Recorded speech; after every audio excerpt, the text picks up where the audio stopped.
Rightio, let's do it. Let's talk about the reality of teaching and everything I've learned from being a teacher for over 6 years now. There's heaps, so let's dive on in. And I'm going to do this in one take, no edits, no cuts. Let's do some raw, just you and I. We're going to have a quick discussion about teaching because either you're a pre-service teacher or you're a beginning teacher, or maybe you've been a teacher for a while and you just like this content. Whatever the reason, you're here to learn what I've learned about teaching. So let's dive on in. Now, I've got my notes here, which I'll look at from time to time, but let's go with the first thing. That age-old saying of you don't have to be great to start, but you have to start to be great. And I love this quote, and it applies to teaching because I personally, coming out of university, felt like I had to be not only a teacher already, but a great teacher. I felt like I had to step into the classroom day one and know pretty much everything there is to know about being a teacher. And honestly, I did not. So if you're at uni, by the way, or a beginning teacher, and you feel like, what am I doing here? You know, you're feeling like a bit Stockholm syndrome-y. You're like, I don't belong here. What am I doing? Let me tell you a story. By the way, I hope it comes across that I'm a pretty confident teacher now. Certainly don't know everything, and that's a theme, but I'm pretty confident now. But my very first day, I rocked up to my school and I got handed my timetable. I got told where my staff room was. I went to the staff room. No one there knew that I was coming. So I just had to announce myself as the new teacher. And so I got shown a desk that was free. So I went and sat down at it and claimed it. And I had to ask a few people, how do I get access to, the school's drives, so I could get some content for what I was actually going to be teaching. I had to get told where the building that I was going to be teaching in was. Long story short, I get to the classroom. The kids are pseudo lined up. I get them lined up. And I kind of go, okay, here we go. And the first thing I did was look around for my pre-service, my training teacher, like a person who's supposed to be there with me to the actual teacher who's going to be helping me do the teaching. And then it dawned on me and I was like, oh no, I'm the teacher now. And I have to, and the kids are looking at me, by the way. This is all happening in real time. It's been 5 to 10 seconds of me seriously looking around going, what am I doing here? And I had to just go. I had no idea what I was doing. I was teaching not maths, believe it or not. I think I was teaching ICT, like computer programming or something like that. So I got the kids inside and they all went and sat down at their desks and their computers, and then they just turned and looked at me.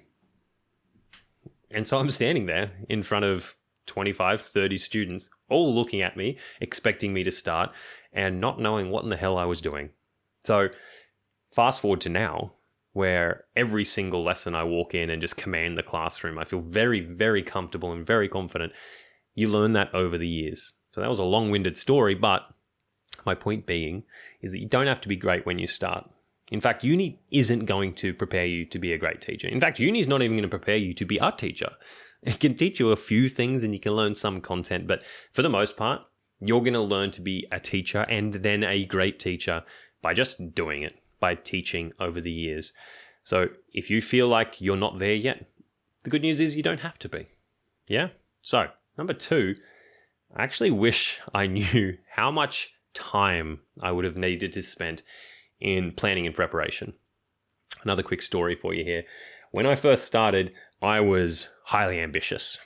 I was teaching, this is maybe after 6 months of teaching, I was teaching year 9 maths and I was teaching year 10 specialist maths, and I was going to teach them all the way through. And I thought to myself, what a great idea if I just write lessons for every single bit of content in these courses. And I did. And it took hours upon hours, over 10 hours every single week for probably 3 years. The first year I did all the year 9 stuff while doing specialists, and the subsequent 2 years I was doing my specialist lessons, and I wrote a lesson for every single thing in the curriculum. Every single year 9 math piece of content I wrote a lesson for, and every specialist mathematics, which is the highest level maths that they teach in Queensland schools, I wrote a lesson for. And my logic was, okay, I'm going to suffer now. This is going to be painful and take a lot of time. But the good news is next year and the year after, I can reuse these pieces of content and I don't have to spend as much time planning and preparing, which was great in theory. But the curious thing about being a first year teacher is you're not very good. And so while I thought I knew the content, every subsequent year that I've taught year 9 maths or specialist mathematics or whatever maths it is, I've realized that I didn't teach it very well in the past and I would like another go at it. And so I basically rewrite the wheel I was about to say. Recreate the wheel? What's that saying? I have no idea. I was going to rewrite all the lessons again. And some of them I do. Sometimes I literally do rewrite every single lesson, every single year. And it takes up a huge amount of time. Now, a lot of teachers don't put in any effort. You might be saying, Mark, you don't have to be perfect. The kids don't need perfection. They just need you to teach them. And that's absolutely true. But I'm a bit of a perfectionist and I want to be the most effective teacher I possibly can be. So every year that I improve, I want to be better. And so I don't really use the previous year's stuff. I build upon it, right? So planning and preparation doesn't really go away as you go through the years of teaching. You just do it differently. You might not plan and prepare for every single lesson, but you certainly, you don't plan for every lesson, but you certainly plan for a lot of it, even if it's just mentally and it's not physically planned for. But there are heaps of teachers who don't, who are 9 to 3 people. They rock up at 9, they leave at 3, they don't do any planning and prep, they don't do any work on the weekend. And you know what? That kind of sucks for the kids. Anytime a kid gets one of those teachers as a teacher, I kind of am sad for them because there's so many teachers like me who care deeply and put in maximum effort. And the kids who are in our classes thrive compared to the other kids, and it's a bit of a shame. So just know that if you're in education, either as a beginning teacher or you're studying it, you mean a lot, and you should putting in effort. Teaching is, if you're at uni right now and you're there for the holidays, and you go, this is going to be a great career. It's going to be cruisy. It's going to rock up every day. I'm going to teach. And then I'm going to get 6 weeks of holidays in the end of the year and 6 weeks throughout the middle of the year. It's great. Stop teaching. I mean it. If that's you, get out of the profession. We don't need people like you in the profession. What we need is people who care about the kids and their education, which is a nice little segue into the third thing, which is I didn't realize how much I was actually going to care about my students when I first started. I didn't realize that I would care about their learning as much as I do, let alone how much I care about their well-being and their happiness. I honestly, at uni, thought my job as a teacher was going to be rock up, do my teaching for lesson 1, do my teaching for lesson 2, 3, and 4, or however many periods there is, and then go home. And that's it. I'm a teacher, so I'm going to do teaching. But the reality is far, far different. And in reality, every single lesson is less about teaching and more about being there for the students to help them learn. The word teacher is not a good descriptor of the job that we do. We support learning. We obviously do teaching, but that's only a small part of the job, which I think is the biggest thing, the biggest takeaway that I had of this career, from my career. This is why usually I don't do it all in one take, because of sentences like that. But anyway, I digress. We'll plow on. We care deeply about the kids, and the kids need that because heaps of kids, especially in my school and in my demographic, my school's socioeconomic status, there's heaps of kids with a really bad family life and literally nobody in their life who cares about them, on a proper level. And we as teachers might be the only people who actually do care. And it's really sad. And so a huge thing that I've learned from teaching is that you've got to be there for the kids on an emotional level. Obviously, you can distance yourself from them and not take their emotions to heart, but a supportive discussion, like a supportive talk with the kid, or a reassuring nod, or just saying their name and good morning every day can mean so much to them, and you really do care about them. So when you become a teacher, just know that you're going to be an emotionally invested stakeholder in the students. So don't let that part slip, and don't just focus on the actual teaching, because that's only a small part of it. Now, not only do we have to deal with kids, but we have to deal with parents and carers, which might be the biggest nightmare of all beginning and new teachers. I know it was my biggest fear my biggest fear I think was, what do I do if a student swears at me? I think that was the biggest thing that scared me when I was at uni studying teaching. Now, if you're someone at uni studying and you have a big question like, what do I do if a student swears at me? Feel free to leave a comment down below. I'd love to hear what your biggest concerns are. Like, what actually are you afraid of? What are you nervous about? What are you anxious about? What would you like to know that you don't already know? Because I'm only covering like 5 things in this video. There's heaps of other stuff that I've learned about teaching that I didn't know.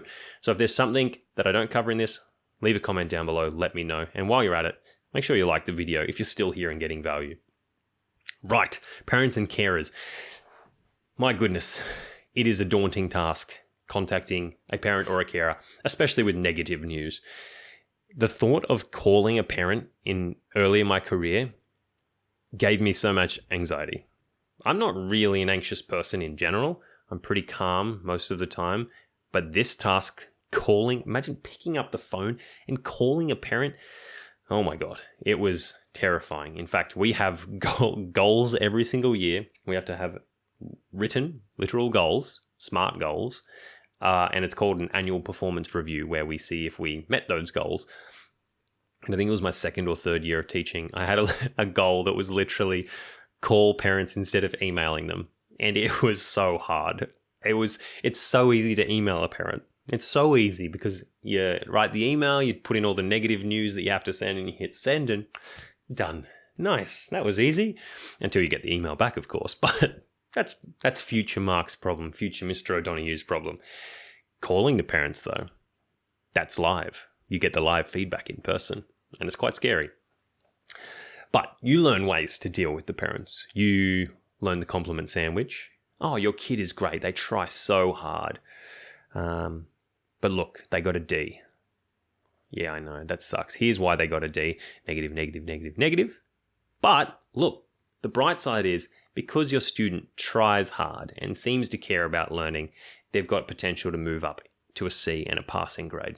That compliment sandwich, it works really well. Small tip, but you learn heaps of different ways, especially if you've got a supportive colleagues, supportive staff room around you. You can go to other teachers and say, look, I've got to give this bad news to this parent. How should I do it? You've also got to give good news. You've got to discuss parents' concerns at parent-teacher interviews or parent-teacher conferences, I think Americans call it. Those are scary too. Those are really scary.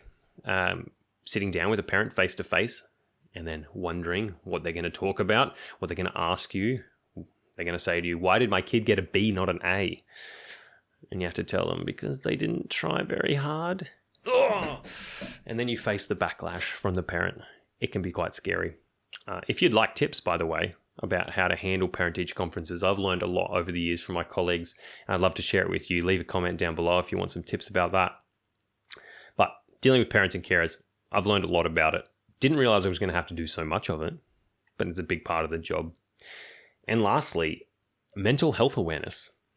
I know a lot of you are going to immediately click off this video now, but bear with me because there's 2 parts to this.